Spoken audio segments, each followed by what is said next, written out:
Cierra los ojos. Toma una respiración profunda. Y deja que el peso del día se disuelva, poco a poco, en la oscuridad. Hoy viajaremos juntos a un mundo muy lejano, donde las calles eran de tierra, las casas olían a humo, y el tiempo se medía por las campanas de la iglesia. Vamos a descubrir cómo era. Vivir como mujer en la Edad Media. Sin prisas. Sin sobresaltos. Solo una historia tranquila, para descansar. Ser niña en la Edad Media era muy diferente a lo que entendemos hoy como infancia. No existían juguetes modernos, ni escuelas universales, ni derechos infantiles. Desde muy temprano, la vida comenzaba a girar en torno a un único destino: el matrimonio o el convento. La mayoría de las niñas nacían en entornos rurales. Allí, los partos eran atendidos por otras mujeres del pueblo, comadronas, vecinas, madres, tías, abuelas. Los hombres rara vez estaban presentes en el nacimiento. Se decía que el mundo del parto era el dominio de las mujeres. Y también el de los susurros, las oraciones y, a veces, los llantos. Si la niña sobrevivía, porque muchas morían al nacer. Era envuelta en telas ásperas y, en algunas regiones, incluso se usaban prácticas para enderezar sus miembros, como si el cuerpo necesitara moldearse desde el inicio. Muchos de estos métodos eran supersticiones, pasadas de generación en generación.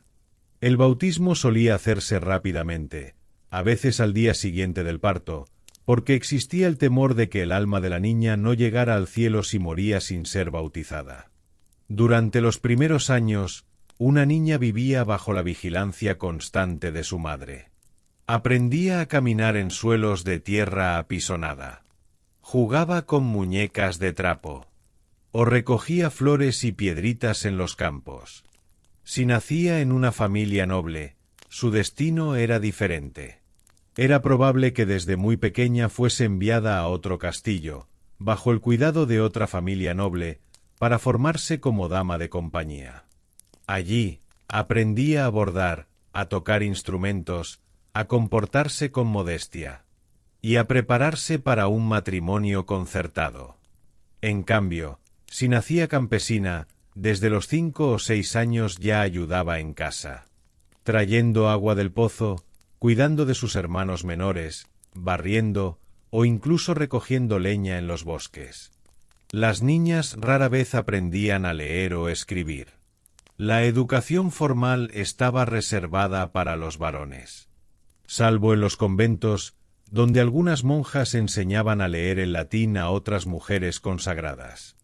Había también cuentos, relatos transmitidos al calor del fuego, historias de santos, de mártires, de princesas que sufrían, y a veces de brujas que vivían en los bosques. Desde muy pequeñas, las niñas entendían su rol: ser obedientes, devotas, trabajadoras. La palabra infancia no tenía el mismo significado que hoy. Era simplemente una antesala hacia la vida adulta, que llegaría pronto, mucho antes de lo que uno imaginaría. En la Edad Media, la adolescencia no era vista como una etapa propia. El paso de la infancia a la adultez era rápido, a veces tan rápido como una promesa de matrimonio hecha por el padre.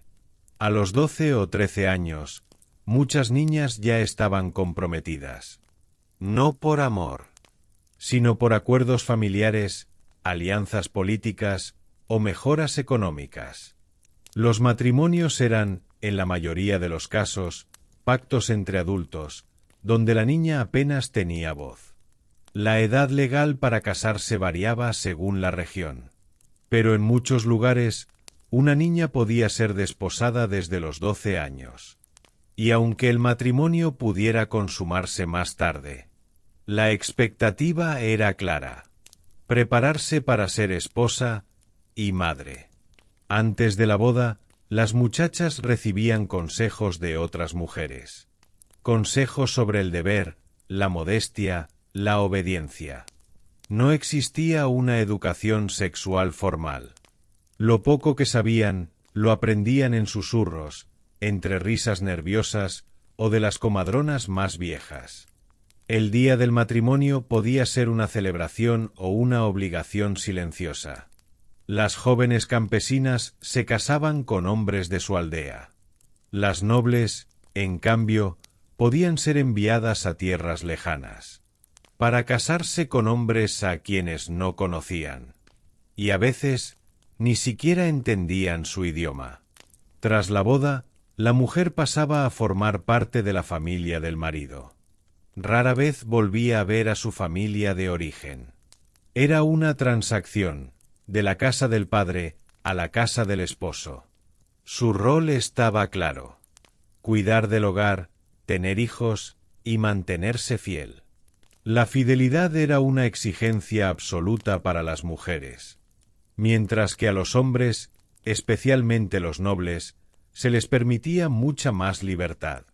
El control sobre el cuerpo de la mujer era férreo, desde los vestidos, que debían cubrir casi todo, hasta su comportamiento, sus palabras, incluso su mirada. Todo debía ser recatado, controlado, invisible. Y, sin embargo, muchas mujeres encontraban formas de resistir, con humor, con secretos, con amistad entre ellas. Compartían recetas, remedios, canciones, y una complicidad silenciosa que sostenía la vida cotidiana. Tras el matrimonio, la maternidad era vista como un destino natural, casi inevitable, para la mayoría de las mujeres. Tener hijos no era una elección, era un deber, un mandato social, religioso y familiar. Y mientras hoy se asocia la maternidad con emoción, planificación o incluso romanticismo, en la Edad Media muchas veces era una experiencia marcada por la incertidumbre, el miedo y el silencio. Los embarazos llegaban pronto, muy pronto, a veces apenas unos meses después del matrimonio, y eran frecuentes. Las mujeres podían tener entre 5 y 10 hijos a lo largo de su vida, aunque no todos sobrevivían. La mortalidad infantil era muy alta. Fiebres, infecciones, accidentes, hambre. Una simple diarrea podía arrebatar la vida de un bebé en cuestión de horas. Las madres vivían con ese temor constante, el de perder a sus hijos sin poder hacer nada. El embarazo no era un estado especialmente protegido. Las mujeres seguían trabajando, caminando largas distancias, cargando agua, preparando comida, ayudando en la cosecha. Solo al acercarse el parto, cuando los dolores comenzaban, se recluían en casa o en una habitación apartada, rodeadas por otras mujeres. La figura de la comadrona era fundamental. No solo asistía el parto, sino que calmaba, orientaba y rezaba. Muchas veces recitaba oraciones en voz baja mientras tocaba el vientre de la parturienta, como si la fe pudiera reemplazar a la medicina. No había anestesia, no había garantías, solo manos, telas, agua caliente y la esperanza. Y cuando el bebé nacía, si lloraba, era una buena señal. Se decía que ese primer llanto espantaba a los malos espíritus. Entonces, el niño o la niña era envuelto en trapos, y si todo salía bien, era bautizado en los primeros días de vida. Amamantar era común, pero no universal. En las familias nobles, era frecuente delegar esta tarea a nodrizas. Otras mujeres, generalmente campesinas, que lactaban a los hijos de los señores a cambio de alojamiento y comida. En los pueblos, las madres solían compartir sus experiencias de lactancia. Intercambiaban consejos, remedios naturales, o incluso leche, en casos de necesidad. Pero la maternidad no era un descanso del trabajo. Por el contrario, tras el parto, la mujer regresaba pronto a sus tareas. Porque ser mujer en la Edad Media era también ser trabajadora. Cada día, sin descanso, sin paga, sin opción. Las campesinas eran el pilar silencioso de la economía rural. Despertaban antes que el sol. Amasaban pan, ordeñaban cabras, recogían huevos, preparaban la comida, lavaban la ropa en el río. Y aún quedaban horas de labor por delante. Cuidaban de los niños. Teñían telas, hilaban lana, fabricaban jabón, cosían, recolectaban hierbas medicinales. Todo con manos ásperas, agrietadas por el trabajo constante. En época de cosecha, salían al campo. Trabajaban junto a los hombres. Bajo el sol, bajo la lluvia, bajo el cielo cambiante. Sin quejas, sin elogios, sin pausas. En las ciudades, las mujeres también tenían roles activos. Algunas eran panaderas, cerveceras, tejedoras, lavanderas. Otras vendían hierbas en los mercados o criaban animales en patios traseros. Muchas llevaban los negocios de sus maridos cuando ellos partían a la guerra o caían enfermos. Incluso en los conventos, donde la vida era espiritual. Las monjas debían mantener huertos, escribir manuscritos, preparar medicinas con hierbas y atender a los pobres o enfermos que se acercaban al monasterio. Pero no todo era miseria. Había también momentos de comunidad, de apoyo, de alegría sencilla. Las mujeres se reunían alrededor del fuego. Cantaban canciones. Se contaban historias. Compartían el pan y la risa. La maternidad, aunque dura, también era fuente de amor profundo. Los hijos eran el centro del mundo para muchas madres medievales. Y aunque el entorno fuera duro, el lazo entre ellas permanecía. Una mirada, una caricia, un susurro antes de dormir. Esa ternura también formaba parte del día a día. Aunque los libros de historia pocas veces lo mencionen. Porque la historia de las mujeres no solo se cuenta en guerras o en coronas. También se cuenta en los pequeños gestos. Una madre que canta. Una niña que aprende a hilar. Una abuela que reza en silencio mientras su hija da a luz. Ese mundo invisible es el que sostenía a toda la Edad Media. La Edad Media fue un tiempo de jerarquías estrictas. Todo estaba marcado por el estatus social. Desde el lugar donde uno nacía, hasta el pan que comía. Y, por supuesto, la experiencia de ser mujer también estaba profundamente condicionada por la clase social. No era lo mismo nacer en un castillo que venir al mundo en una cabaña con techo de paja. El destino ya venía escrito, y casi nunca cambiaba. Las campesinas representaban la inmensa mayoría. Vivían en pequeños pueblos o aldeas, rodeadas de campos, bosques y animales. Sus casas eran humildes, con una sola habitación, sin ventanas de cristal, sin agua corriente. Y el suelo, de tierra batida. Se despertaban antes del amanecer, cuando el gallo cantaba. Encendían el fuego, preparaban gachas, lavaban utensilios de madera. Y comenzaban una jornada de trabajo que no terminaba hasta mucho después de que el sol se escondiera. Trabajaban en el campo, sembrando, cosechando, cuidando de los animales. Y cuando volvían a casa, aún debían cocinar, limpiar, remendar ropa y cuidar de los hijos. Su ropa era sencilla, hecha de lana gruesa o lino. Túnicas largas, delantales, pañuelos en la cabeza. Nada de adornos. Nada de lujos. Y sin embargo, muchas campesinas tejían su propio mundo de belleza. Bordaban flores en los extremos de las mangas. Colgaban ramitos secos en las paredes. Y se perfumaban con hierbas como lavanda o romero. No tenían educación formal. No sabían leer ni escribir. Pero sabían reconocer las fases de la luna, interpretar el canto de los pájaros y curar con plantas del bosque. Las relaciones sociales eran intensas y comunitarias. Se ayudaban entre vecinas. Compartían la leche cuando una madre no podía amamantar. O cuidaban a los hijos de la otra cuando enfermaba. Y aunque su vida era dura, también había espacio para la celebración. En las fiestas del pueblo, en las cosechas, en los cantos alrededor del fuego. Allí, las risas rompían la rutina. Y los bailes hacían olvidar, por un momento, el cansancio. Corona las mujeres nobles. Por el contrario, las mujeres nobles vivían en un mundo muy diferente, lleno de normas, apariencias y también encierros.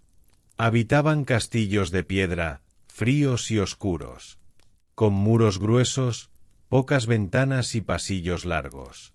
Aunque tenían sirvientes, comida abundante y vestidos bordados, no eran necesariamente más libres. Desde pequeñas eran educadas para representar a su familia. Aprendían modales, a tocar instrumentos, a bordar, a rezar en latín. Su valor no estaba en lo que hacían, sino en lo que representaban. Eran piezas en un tablero político. Sus matrimonios se negociaban como alianzas, y muchas veces eran enviadas lejos de su hogar para casarse con hombres que no habían elegido. Vestían telas finas, seda, terciopelo, brocados. Llevaban joyas, cintas y a veces coronas, pero también vivían bajo la vigilancia constante del honor familiar. Su comportamiento debía ser perfecto. No podían hablar en voz alta. No podían mirar fijamente a los hombres. No podían mostrar sus pensamientos. Aun así, muchas encontraban formas sutiles de expresarse. En cartas que escribían en secreto, en poemas bordados en pañuelos, en miradas que escapaban por la ventana. Algunas lograban alcanzar cierta autonomía ingresando a conventos, donde podían leer, escribir e incluso gobernar monasterios. Otras, pocas, se convirtieron en mecenas del arte o autoras de obras religiosas. Y, aunque rodeadas de privilegios materiales, también vivían solas, aisladas entre muros, esperando noticias de guerras, de maridos ausentes, o de hijos enviados lejos. Ambas mujeres, campesinas y nobles, vivían vidas muy distintas, pero también compartían algo esencial: la invisibilidad, porque sus historias no se escribían en los grandes libros de reyes y batallas. Sin embargo, sin ellas, nada habría funcionado.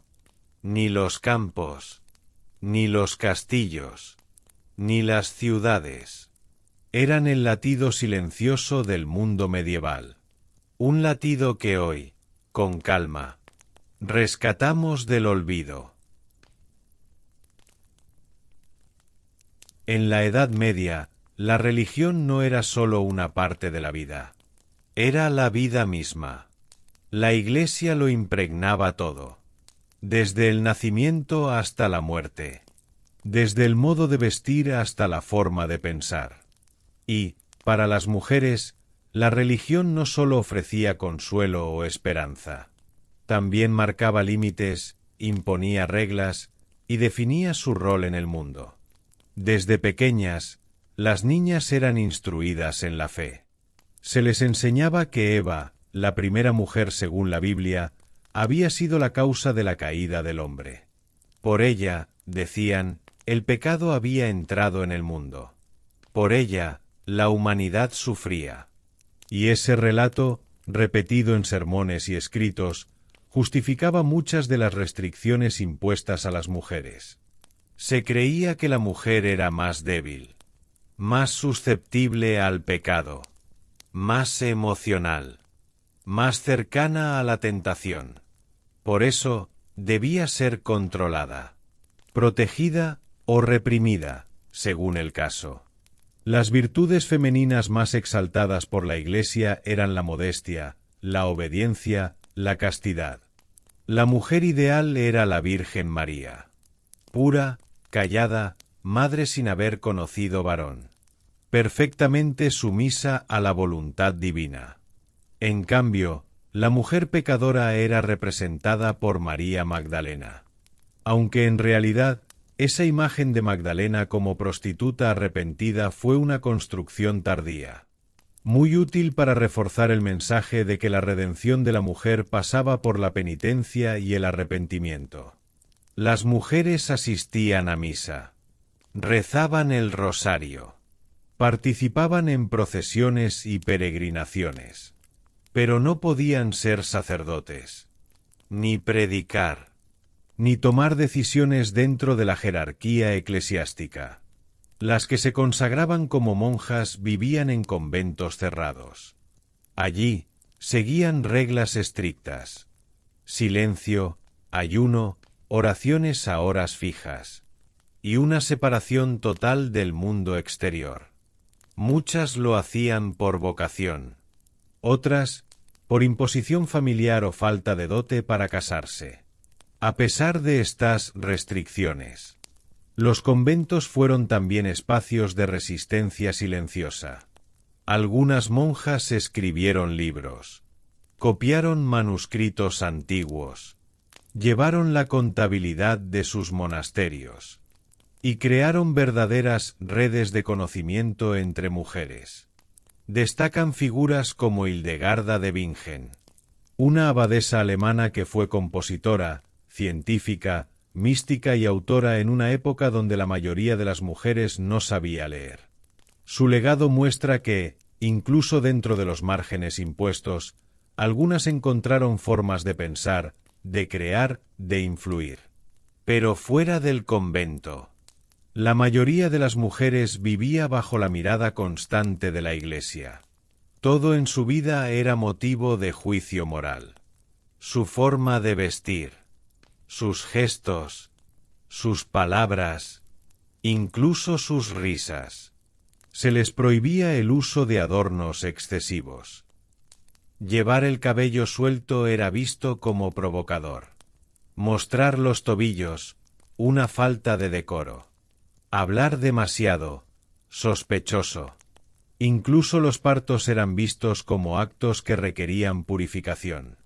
Tras dar a luz, muchas mujeres debían someterse al ritual de la reintegración o purificación posparto, que consistía en una bendición especial para limpiar su cuerpo, considerado impuro tras el contacto con la sangre. Los textos religiosos también hablaban de los castigos divinos para las mujeres rebeldes. Cánceres, fiebres, infertilidad, desgracias familiares. La culpa era un sentimiento constante, y el miedo al pecado, una sombra que acompañaba cada decisión. En los tribunales eclesiásticos, las mujeres eran juzgadas por todo tipo de cosas: adulterio, blasfemia, prácticas de hechicería, o simplemente por mal comportamiento. Las acusaciones de brujería, que se intensificarían más adelante, empezaron a tomar forma en esta época. Mujeres sabías, curanderas o simplemente diferentes eran sospechosas por saber demasiado, por hablar con gatos, o por no ajustarse al molde esperado. Y sin embargo, la religión también ofrecía a muchas mujeres un refugio emocional. Rezaban por sus hijos, por sus maridos, por las cosechas. Encendían velas a los santos. Guardaban imágenes sagradas bajo la almohada. Y tejían escapularios con fe sincera. El cielo era la única promesa de descanso, en una vida donde el sufrimiento parecía parte del camino. La muerte no era temida, sino esperada como un paso hacia algo mejor. Por eso, las oraciones para los difuntos eran tan importantes. Y por eso, muchas mujeres pedían ser enterradas con el rosario entre las manos, mirando al altar, como símbolo de su entrega final. En resumen, la religión medieval fue para las mujeres una guía espiritual, una prisión moral, un consuelo y una herramienta de control. A través de ella se moldearon sus cuerpos, sus mentes y sus destinos, pero también en sus silencios y oraciones encontraron pequeños espacios de libertad interior. espacios donde, aún entre sombras, una luz tenue seguía brillando. Hablar del amor en la Edad Media es adentrarse en un mundo de contradicciones. Por un lado, se exaltaba el amor como virtud cristiana. El amor a Dios, el amor a la familia, el amor entre esposos, siempre basado en la obediencia y la rectitud moral. Pero por otro lado, existía también una cultura paralela, más oculta, donde el deseo era mirado con recelo, reprimido y muchas veces condenado. Y en medio de todo ello, estaban las mujeres. Criadas para ser obedientes, castas y sumisas, pocas veces se hablaba con ellas de amor como una experiencia propia, autónoma o deseada. En realidad, muchas mujeres no se casaban por amor. El matrimonio era un arreglo social y económico entre familias. Se decidía por conveniencia, no por afecto. La mujer pasaba de la tutela del padre a la del marido, y dentro de ese marco era donde debía aprender a amar. La obediencia se confundía con cariño, y el silencio con virtud. Las muestras públicas de afecto eran raras, y la mayoría de las parejas mantenían una relación distante, incluso en el entorno más íntimo. En muchas ocasiones, el amor conyugal era una construcción que venía después, si es que llegaba. Y cuando no llegaba, simplemente se soportaba. Sin embargo, a pesar de todas las normas, el deseo seguía existiendo. Las mujeres también sentían curiosidad, anhelaban cercanía, ternura, comprensión. Pero no tenían espacio para hablar de ello. Nadie les enseñaba qué era el deseo, ni cómo gestionarlo, ni qué hacer con él. Todo lo que no fuera casto y silencioso se consideraba peligroso, impropio o incluso pecaminoso. El cuerpo femenino era visto como una fuente de tentación para el hombre. Por lo tanto, la mujer debía esforzarse continuamente por ocultarlo, cubrirlo, controlarlo. Se esperaba de ella modestia absoluta, faldas largas, cabello recogido, mirada baja. Incluso la forma de caminar o de reír podía ser juzgada como impropia si era demasiado libre o expresiva. Los textos religiosos reforzaban esta visión. Se insistía en que la mujer debía evitar provocar al varón, y que la pureza era su mayor tesoro. Por eso, las jóvenes eran vigiladas, las viudas eran observadas, y las casadas eran recordadas constantemente de su deber conyugal. Incluso dentro del matrimonio, el deseo femenino era un tema incómodo. Se toleraba, pero no se reconocía abiertamente. Si una mujer mostraba iniciativa, podía ser considerada lujuriosa o inmoral. Lo que se esperaba de ella era pasividad. Su papel era simplemente cumplir con su función reproductiva, sin cuestionar, sin pedir, sin querer más allá de lo establecido. Y sin embargo, a pesar de toda esta represión, también existieron formas de amor distintas. Entre las clases altas, por ejemplo, surgió el ideal del amor cortés, una forma poética de amor platónico, donde el caballero se enamoraba de una dama inalcanzable y la veneraba desde la distancia. Aunque muchas veces ese amor no se consumaba, la imagen de la mujer idealizada como musa inspiradora se popularizó a través de canciones, poemas y relatos. En esas historias, la mujer ya no era solo esposa o madre, era también objeto de admiración, de deseo elevado, de devoción espiritual. Pero incluso allí, seguía siendo pasiva. Era amada, pero no se le permitía amar activamente. Era deseada, pero no deseante. También existieron mujeres que rompieron con estos moldes. Algunas escribieron sobre sus emociones, otras vivieron amores prohibidos o defendieron su derecho a elegir. Pero eran pocas, y sus voces rara vez sobrevivieron en los registros históricos. La mayoría fue silenciada o reinterpretada por cronistas varones que las presentaban como mártires, brujas o pecadoras arrepentidas. La complejidad emocional de las mujeres medievales ha sido una de las grandes ausentes en los relatos tradicionales. Se hablaba mucho de su cuerpo, de su función social, de su alma, pero poco de su deseo, de su sensibilidad, de su manera de amar o sufrir en silencio. A pesar de todo, es evidente que las mujeres medievales amaron. Amaron a sus hijos, a sus parejas, a sus amigas, a sus vecinas. Algunas quizás amaron en secreto, con intensidad, con temor. Otras, tal vez, reprimieron todo sentimiento por miedo a las consecuencias.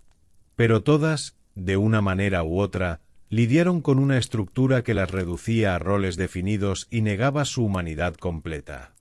El deseo femenino, cuando no se podía reprimir, era castigado o ridiculizado.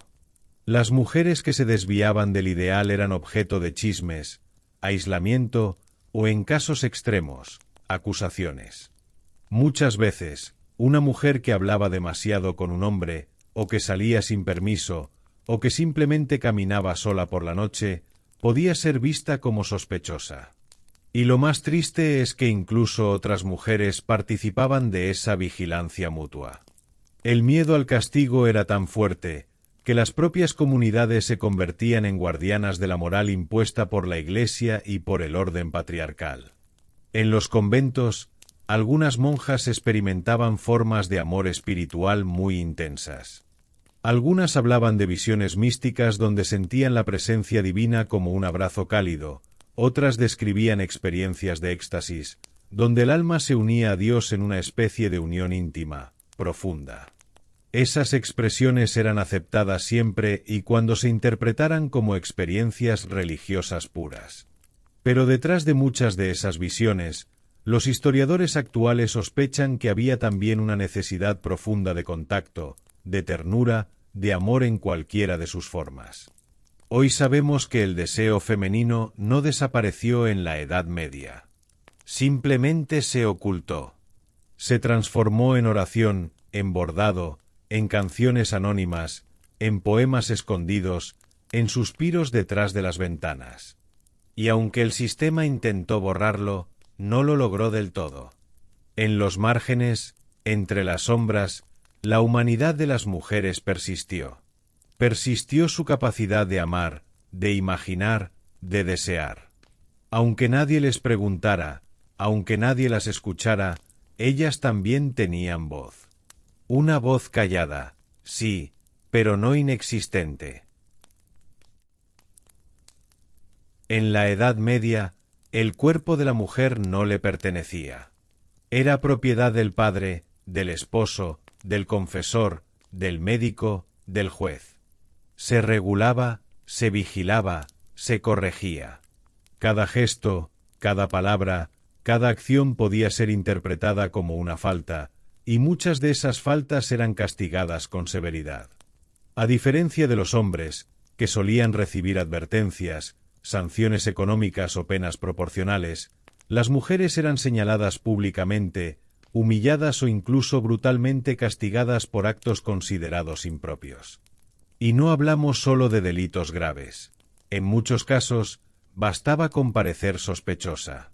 Las leyes medievales eran diferentes según el lugar, el reino o el señorío feudal, pero en general, la mujer siempre partía desde una posición de desventaja jurídica. Por ejemplo, su testimonio valía menos en los tribunales. Si una mujer era agredida, debía demostrar no solo el daño, sino que no lo había provocado. Si era violada, se le preguntaba por qué estaba sola, qué ropa llevaba, por qué no gritó más fuerte. Y si quedaba embarazada fuera del matrimonio, era automáticamente culpable, aunque fuera víctima.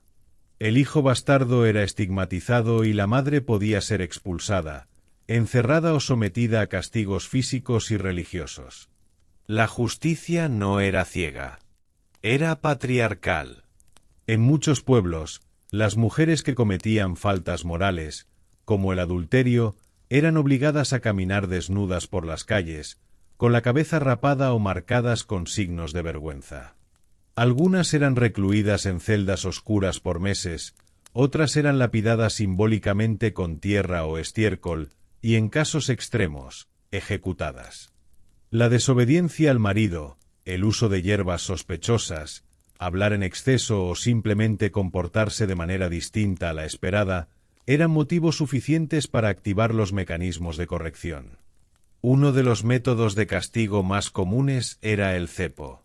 Se colocaba a la mujer en la plaza del pueblo, con los pies o las manos sujetas, durante horas o incluso días. Allí quedaba expuesta a las burlas, al frío, a la vergüenza. También existía la brida de la comadreja o brida de la vergüenza, una especie de bozal metálico que se colocaba sobre la cabeza de mujeres acusadas de hablar demasiado o de chismear. Ese instrumento impedía abrir la boca, e incluía una pieza interna que presionaba la lengua. Era doloroso, humillante y completamente simbólico.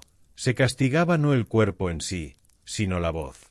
El cuerpo femenino era visto como un posible foco de herejía. Las mujeres que conocían hierbas, las que asistían partos, las que preparaban infusiones o pomadas caseras, eran consideradas sospechosas.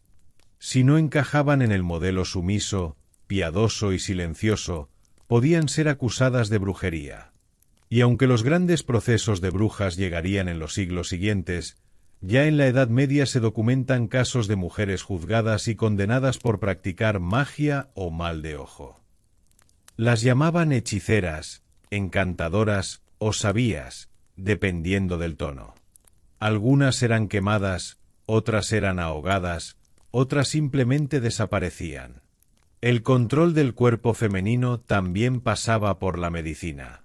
Los saberes médicos de la época estaban dominados por hombres formados en universidades, quienes estudiaban anatomía a través de textos clásicos y muy pocas observaciones reales. Creían que el útero era un órgano errático, que podía desplazarse por el cuerpo, provocando desequilibrios mentales. A eso lo llamaban histeria. Si una mujer gritaba, lloraba, tenía emociones intensas o se negaba a seguir órdenes, era diagnosticada con ese mal, y muchas veces tratada con sangrías, encierros o incluso exorcismos. No se buscaba comprenderla, sino corregirla.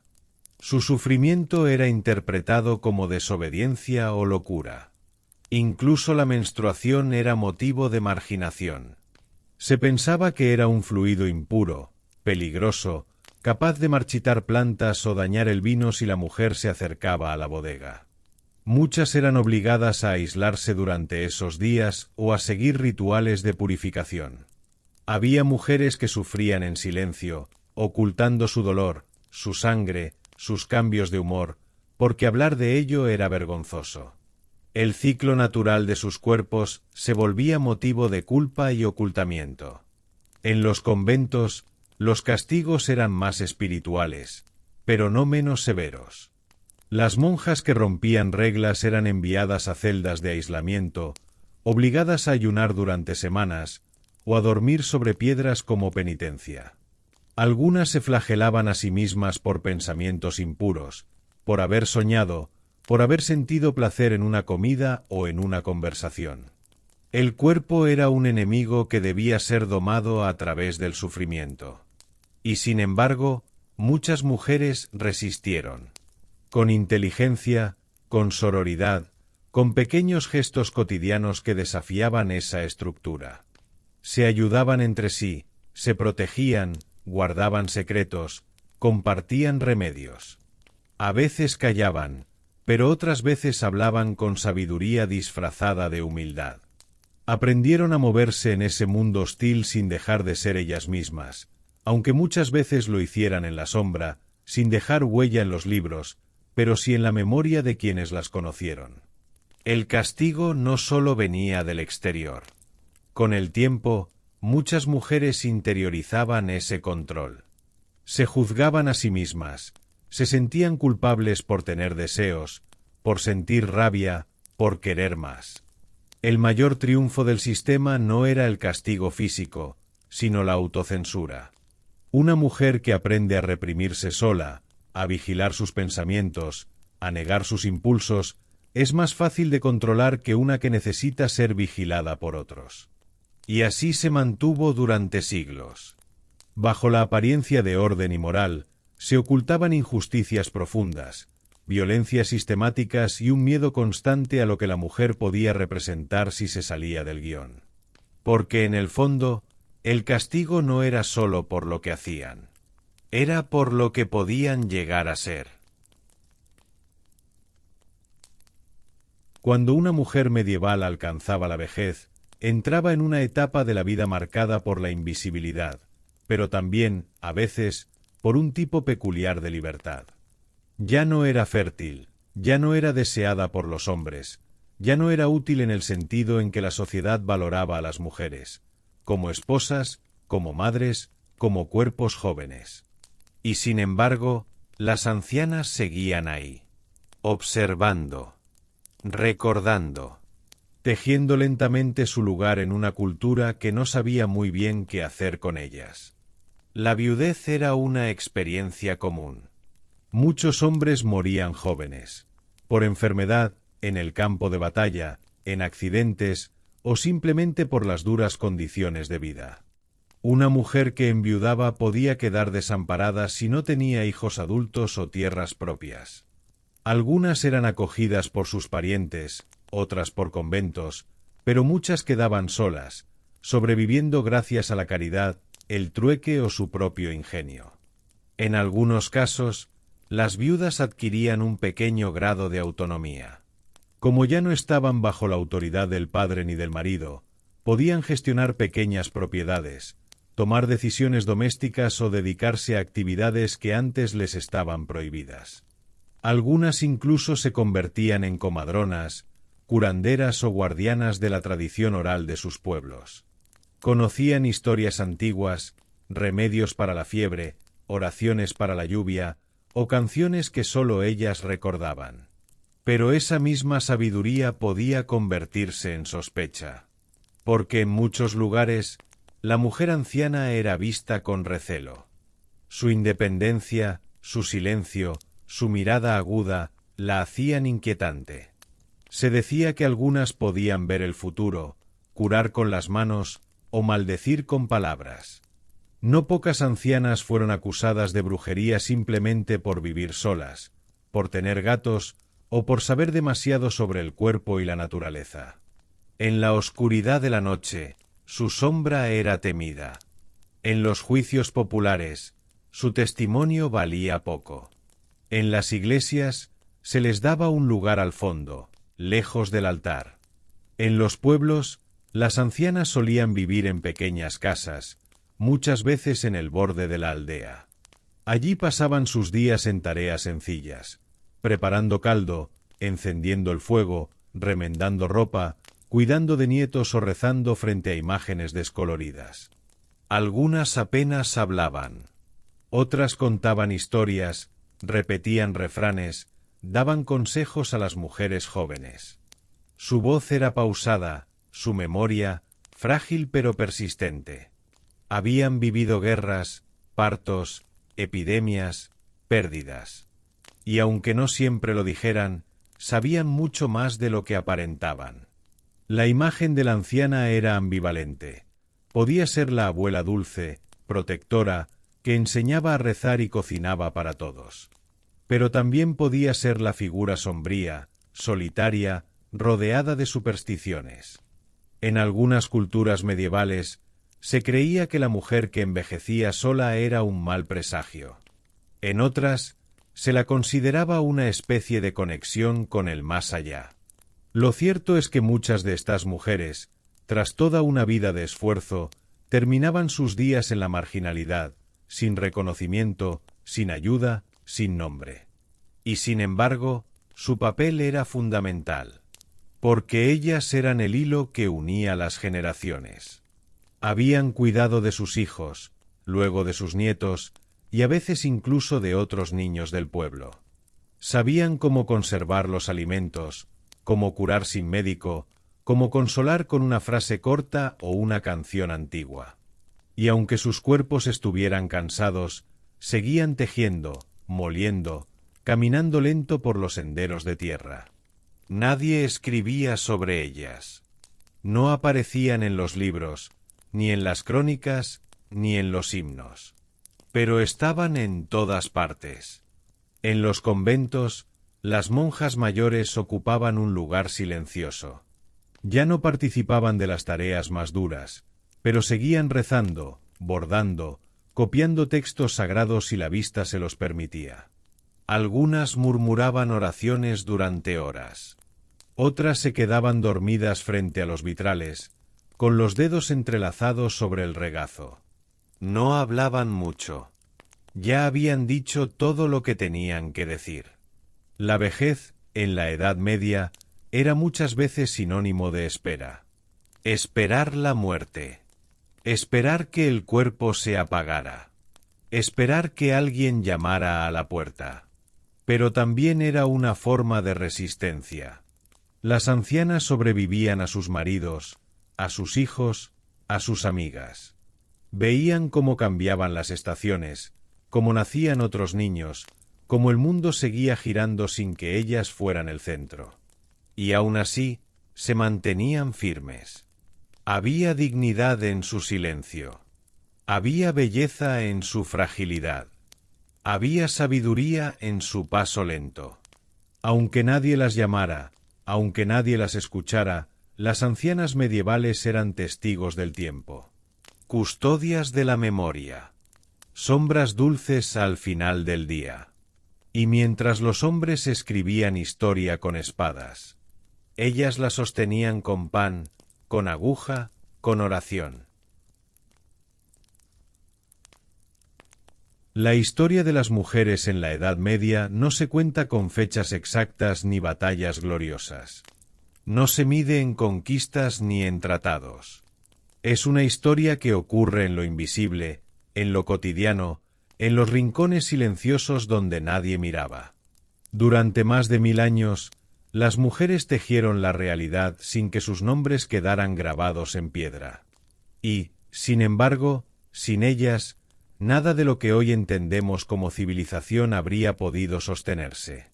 Las campesinas que amasaban el pan con manos agrietadas, las madres que daban a luz sin ayuda médica, las abuelas que transmitían canciones, las monjas que copiaban manuscritos a la luz de una vela, las niñas que recogían agua en el frío de la mañana. Todas formaban parte de una cadena humana de cuidado, de supervivencia, de fortaleza silenciosa. Nadie hablaba de ellas en los salones nobles. Ninguna crónica medieval se detuvo a describir su día a día. Pero eran el latido constante de un mundo que funcionaba sin detenerse. Su mundo estaba hecho de repeticiones, de rituales simples, de trabajo y de fe. Y en ese espacio, sin gloria ni reconocimiento, hicieron lo imposible, sostener la vida. ¿Quién recuerda hoy el nombre de la mujer que tejió la ropa de un rey? ¿Quién honra a la lavandera que preparó las sábanas donde nacería un noble? ¿Quién escribe canciones para la campesina que perdió a su tercer hijo por fiebre y que al día siguiente volvió al campo sin quejarse? Nadie. Pero su legado permanece, no en palabras, sino en actos. En el pan que seguimos horneando. En la forma en que cuidamos a los nuestros. En los silencios que heredamos sin saber de dónde vienen. La Edad Media fue dura, injusta, desequilibrada. Y para las mujeres, muchas veces fue una prisión sin barrotes visibles. Pero dentro de esa prisión, aprendieron a moverse, a adaptarse, a encontrar grietas de luz donde parecía haber solo oscuridad. Resistieron en forma de rezos, de canciones, de caricias, de paciencia infinita. Una mujer medieval podía pasar su vida entera en el mismo pueblo, sin aprender a leer, sin ser escuchada, sin recibir elogios. Y aún así, día tras día, creaba belleza. Su belleza no era la de las estatuas o los poemas. Era una belleza invisible, la de una sopa caliente servida con cuidado, la de un rezo murmurado por los enfermos, la de un bordado sencillo en el borde de una túnica. Porque a falta de voz pública, muchas mujeres bordaban lo que sentían. Dejaban mensajes secretos en las puntadas, en los colores, en los cantos populares que sobrevivieron a los siglos. La historia oficial no quiso escuchar esa voz. pero la memoria sí, y en los pliegues del tiempo aún resuenan sus ecos. Incluso en el dolor, en el castigo, en la represión, estas mujeres mantuvieron encendida una llama. No para ellas, sino para los que venían después, para que algún día alguien dijera, yo te veo. Y hoy, al contar su historia, aunque sea desde la distancia de los siglos, ese acto tiene valor, porque no hay descanso más profundo que el que llega después del reconocimiento, después de haber sido vistas. Ellas no pidieron monumentos, ni gloria, pero merecen reposo, mención, gratitud. Y quizás, si esta noche logramos dormir en calma, parte de esa calma también les pertenezca a ellas. Ahora que la noche se ha hecho más profunda y que los ojos comienzan a cerrarse con suavidad, déjate acompañar por estas presencias antiguas. Mujeres sin nombre que cruzaron la historia de puntillas, pero dejaron huellas. No sabían que un día alguien las recordaría, que sus vidas sencillas inspirarían descanso, que su silencio serviría como arrullo. Pero aquí están, junto a ti, invisibles y reales. Piensa por un momento en esa mujer que encendía el fuego cada mañana sin saber si el pan alcanzaría, en la que cosía en la oscuridad para sus hijos, en la que perdió a un hermano en la guerra, a un marido en una cruzada, y aún así cantaba para dormir a su nieta.